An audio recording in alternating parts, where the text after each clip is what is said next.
Өңірге Қазақстан Республикасының энергетика министрі Алмасадам Сәтқалиев іс-сапармен келді. Сапар аясында министр бірқатар энергетикалық нысандарға барып, өңірдің алдағы жылыту маусымына дайындығын тексерді.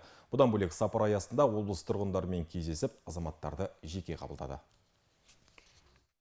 Қазіргі таңда өңірдегі өзекті мәселе газ тапшылығы. Министрдің айтуынша сұйық отын дефициті тек қана Атырауда емес, республика көлемінде байқалып отыр. Газ жетіспеушілігі жыл сайын көтеріліп келе жатқан мәселе. Оның себебі тұтынушылардың күннен күнге көбеюі дейді Қазақстан Республикасы энергетика министрі Алмасадам Сәтқалиев. Что касается объемов газа, Газ көлеміне қатысты айтатын болсақ, бәрімізге белгілі, елімізде тұтынушылар саны күн санап артуда. Осыған орай ірі жобалар жоспарға қойылды. Бұл сұйық отынды тұтыну, индустрия және алғашқы кезекте ірі генераторларды іске қосу және ірі аралас тегілді қондырғыны іске қосу жоспарда бар. Атырау облысы еліміздің мұнай-газ саласы бойынша көшбасшы. 2022 жылдың қорытындысымен өңірде 46,8 миллион тонна мұнай өндірілді. Осы жылдың 9 айында мұнай өндіру көлемі 39,2 миллион тоннаны құрады. 2023 жылға жоспар 51 миллион тонна.